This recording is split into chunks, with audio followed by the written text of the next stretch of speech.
इस वीडियो में हम डिस्कस करेंगे development finance institution, development finance company या फिर सिंपली डेवलपमेंट बैंक के बारे में। तो अब डेवलपमेंट बैंक को हम डिफ़ाइन कैसे करते हैं? Basically a development bank is a financial institution that provides risk capital for developmental projects of national importance on a non-commercial basis। अब फाइनेंशियल इंस्टीट्यूशंस का क्या मतलब है? जो इंटरेस्ट पे बेसिकली लोन या फंडिंग प्रोवाइड करे। नॉन कमर्शियल बेसिस का ये मतलब नहीं है कि ये प्रॉफिट नहीं कमाती हैं। इसका सिर्फ ये मतलब है कि जो इंटरेस्ट रेट रहता है वो बहुत कम रहता है। तो बेसिकली डेवलपमेंट बैंक क्या करती है? It provides credit which is for a long term period with low and stable interest rate. और इन जनरल ये फंड क्या करती है? Infrastructure projects, heavy industries, irrigation, mining etcetera. अब हम डिस्कस करेंगे development financial institutions that already existed in India. तो सबसे पहले हम शुरू करते हैं इंडस्ट्रियल डेवलपमेंट बैंक से, जिसमें सबसे पहला इस्टेब्लिश हुआ था industrial finance corporation of India, जो कि कब इस्टेब्लिश हुआ है? 1948 में। दूसरा आया था industrial development bank of India, और ये इस्टेब्लिश हुआ है 1964 में। तीसरा आया है small industries development bank of India, और ये इस्टेब्लिश हुआ है 1990 में। उसके बाद इस्टेब्लिश हुआ है industrial investment bank of India, जो कि इस्टेब्लिश हुआ है 1997 में। फिर ये चार इम्पॉर्टेंट इंडस्ट्रियल डेवलपमेंट बैंक्स हैं। फिर उसके बाद अपने पास है एग्रीकल्चर डेवलपमेंट बैंक, जिसमें सबसे मेजर है NABARD, that is national bank for agriculture and rural development, और ये कब इस्टेब्लिश हुआ है? 1982 में। फिर उसके बाद है एक्सपोर्ट इंपोर्ट डेवलपमेंट बैंक, जिसको हम एग्जिम बैंक भी कहते हैं। एग्जिम में EX जो है वो एक्सपोर्ट और IMS इंपोर्ट। तो ये पहला जो इस्टेब्लिश हुआ था वो 1982 में हुआ था। फिर उसके बाद है अपने पास हाउसिंग डेवलपमेंट बैंक। इसमें कौन सा इम्पोर्टेंट है? नेशनल हाउसिंग बैंक, जो कि इस्टेब्लिश हुआ था 1988 में। अब हम देखेंगे कि what is the need for development banks. सबसे पहला है to provide long term financing. किस चीज़ के लिए? Greenfield projects of long gestation period. अब ग्रीन फील्ड का क्या मतलब है? जो नए प्रोजेक्ट्स आ रहे हैं उनको ग्रीन फील्ड प्रोजेक्ट्स कहते हैं। और लॉन्ग जेस्टेशन पीरियड क्या है? कि मतलब जिनको बनाने में बहुत ज़्यादा टाइम लगता है। जैसे मेगा हाइड्रो पावर प्रोजेक्ट्स जब देखेंगे, जैसे टेहरी डैम का जेस्टेशन पीरियड ऑलमोस्ट 11 ईयर्स है। और दूसरा क्या है? स्टॉल्ड प्रोजेक्ट्स को फाइनेंस करेगा। अब बेसिकली डेवलपमेंट बैंक से होगा क्या? It reduces the financing burden from NPAs ridden banking sector। अब डेवलपमेंट बैंक से और क्या होगा? इट विल टैकल चैलेंजेस, जिसमें है मेजर सोशियो इकोनॉमिक चैलेंजेस। कौन से हैं? एक तो पोवर्टी, दूसरा फूड सिक्योरिटी, तीसरा इंक्लूसिव डेवलपमेंट। फिर उसके बाद इन्वायरमेंटल चैलेंजेस, जिनमें सबसे मेजर है क्लाइमेट चेंज, हैबिटेट डिस्ट्रक्शन और इन्वायरमेंटल पॉल्यूशन। फिर उसके बाद it will also tackle economic challenges, जैसे economic growth, income inequalities and economic stability. अब ये इकोनॉमिक स्टेबिलिटी कैसे इंश्योर करता है?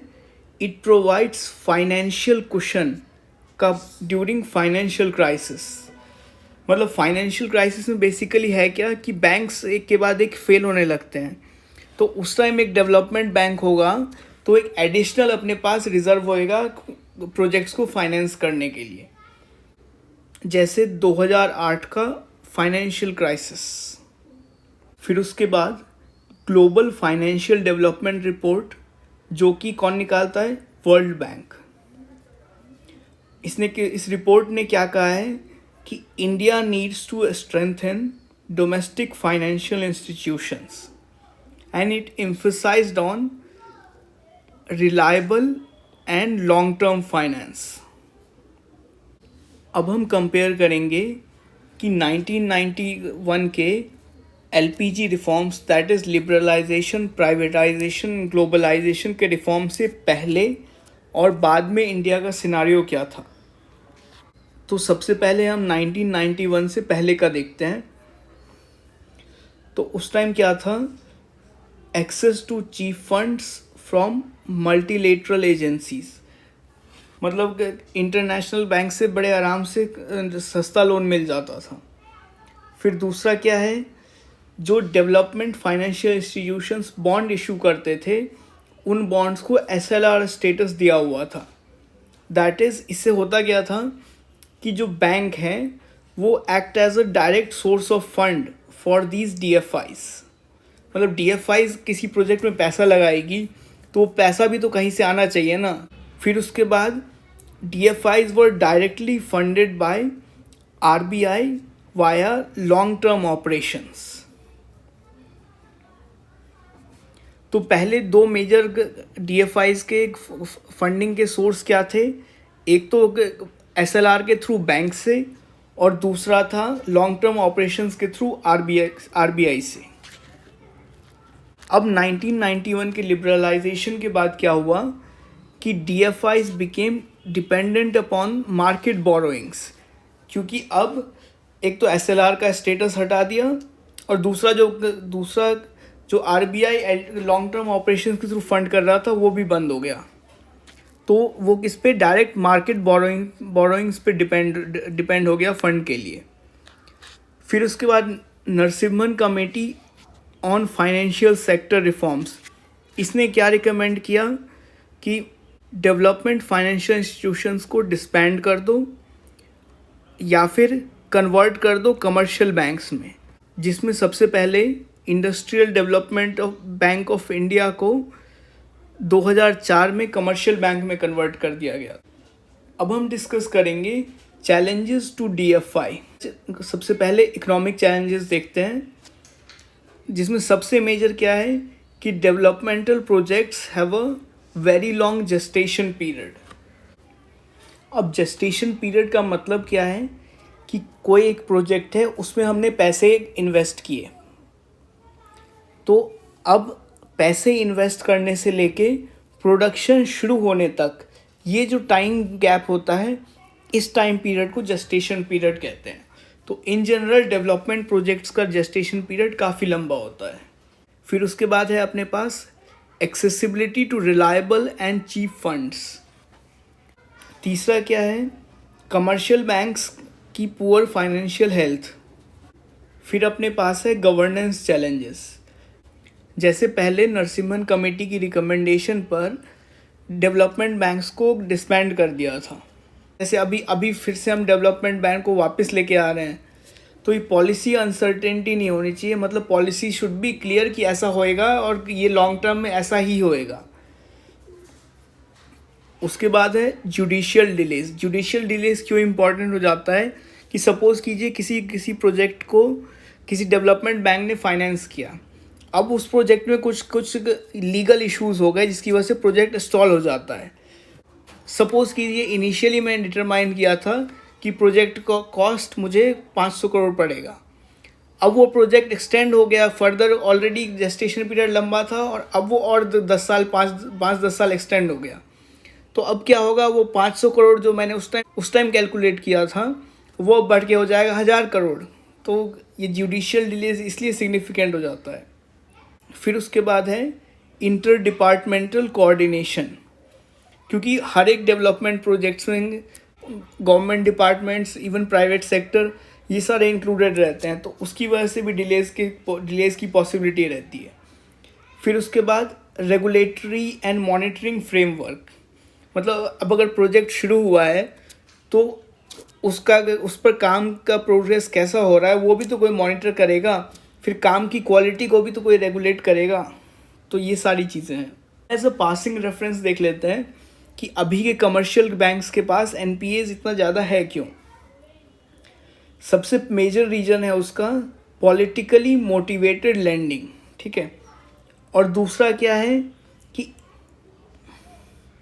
इनएडेक्वेट प्रोफेशनलिज्म इन असेसिंग इन्वेस्टमेंट प्रोजेक्ट्स, जिसमें इसका क्या मतलब हुआ कि मतलब कोई भी एक प्रोजेक्ट है तो उसकी एक टेक्निकल वायबिलिटी होती है, मतलब टेक्निकल पैरामीटर्स क्या होएगा वो। दूसरी फाइनेंशियल वायबिलिटी, मतलब जेस्टेशन पीरियड कितना है, कितने टाइम बाद प्रोजेक्ट प्रोडक्शन शुरू होगा, कितने टाइम बाद प्रोजेक्ट प्रॉफिट में आएगा। और फिर उसके बाद इकोनॉमिक वायबिलिटी।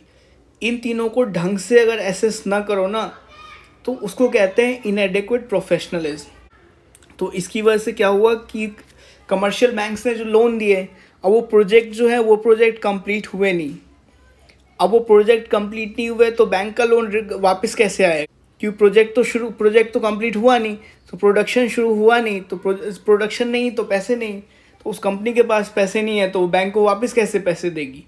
तो वो जो लोन दिया था वो लोन पे डिफ़ॉल्ट हो जाएगी कंपनी। तो बेसिकली उस तरह से ये एनपीए में कन्वर्ट हो जाएगा। NPA is non performing asset basically.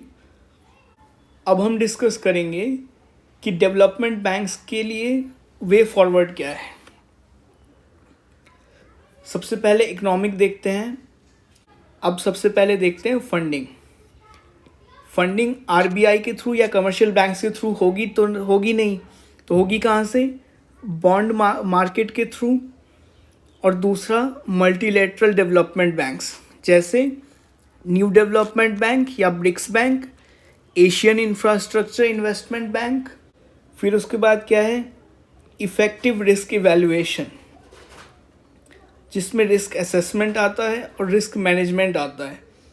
Risk assessment क्या है कि ये प्रोजेक्ट में हाथ डालने से पहले देखना है कि प्रोजेक्ट रिस्क क्या है। और रिस्क मैनेजमेंट क्या है कि अब पता है कि प्रोजेक्ट टाइम पे तो कंप्लीट होगा नहीं, तो लॉसेस को कैसे मिनिमाइज़ किया जाए, वो हो गया रिस्क मैनेजमेंट। अब हम डेवलपमेंट बैंक्स की कुछ सक्सेसफुल केस स्टडीज़ देख लेते हैं। सबसे पहला है चाइनाज़ डेवलपमेंट बैंक्स, जिसकी वजह से आज जो चाइना की इंडस्ट्रियल प्रोग्रेस हम देख रहे हैं वो इन्हीं डेवलपमेंट बैंक्स के द्वारा फंड हुई है।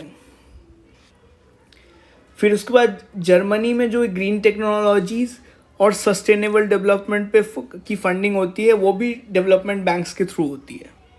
फिर उसके बाद बजट 2021 ने प्रपोज किया है creation of development financial institutions with a paid up capital of ₹20,000 crore. और ये फंड क्या करेगा, it will fund long term infrastructure projects worth ₹5 lakh crore in 3 years.